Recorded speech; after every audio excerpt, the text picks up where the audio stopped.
दूध पिलाकर देखा। मिर्ज़ा शकील रहमान आपसे मुखातिब थे। अब नौजवान शायर माशाल्लाह साहिब किताब हैं। मैं राशिद सदीकाल को दावत कलाम देता हूँ। राशिद सदीकाल के लिए भरपूर तालियां जी। अस्सलाम वालेकुम। बहुत शुक्रिया सफ़ीउद्दीन सफ़ी साहब।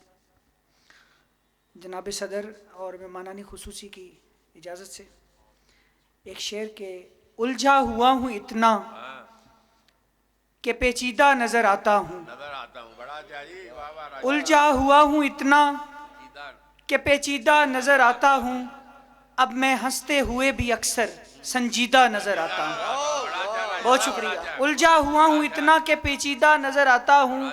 अब मैं हंसते हुए भी अक्सर संजीदा नज़र आता हूँ। और एक नज़्म है कि इसका उन्वान है बंटवारा। गहरी नींद में सोया था जब, गहरी नींद में सोया था जब, फोन की घंटी कानों के रास्ते से दिल पे दस्तक देने लगी।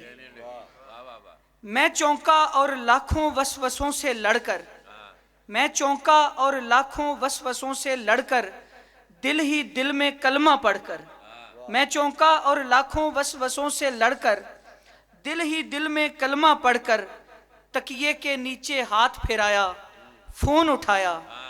तकिए के नीचे हाथ फिराया, फोन उठाया। दूसरी जानिब बोलने वाला बिल्कुल चुप था। दूसरी जानिब बोलने वाला बिल्कुल चुप था।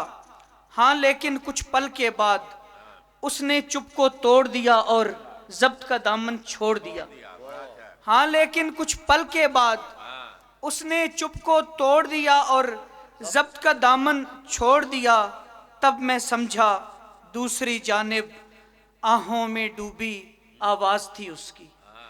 तब मैं समझा दूसरी जानिब आहों में डूबी आवाज थी उसकी। दर्द में लथपथ लहजे से वो सारे राज खोल रही थी। दर्द में लथपथ लहजे से वो सारे राज खोल रही थी। मेरे कानों में बस अश्कों को घोल रही थी। मेरे कानों में बस अश्कों को घोल रही थी। मुझ पे सकता तारी था, मुझ पे सकता तारी था। वो लम्हा कितना भारी था। मुझ पे सकता, बहुत शुक्रिया, मुझ पे सकता तारी था। वो लम्हा कितना भारी था। जब उसने रात के पिछले पहर हिजर की आमद का ऐलान किया था। जब उसने रात के पिछले पहर हिजर की आमद का ऐलान किया था। कांपते लहजे से जारी मुझ पर ये फरमान किया था। कांपते लहजे से जारी मुझ पर ये फरमान किया था। आखिरी पल हैं गर चाहो तो मेरी आहें सुन लो जाना। आखिरी पल हैं गर चाहो तो मेरी आहें सुन लो जाना। वस्ल की ये मुरझाई कलियां, वस्ल की ये मुरझाई कलियां चुन सकते हो तो चुन लो जाना। मैं सकते में था, मैं सकते में था और अचानक फोन की लाइन कट गई। मेरी दुनिया बट गई। बहुत शुक्रिया, बहुत शुक्रिया, बहुत शुक्रिया। और मेरी दुनिया बट गई।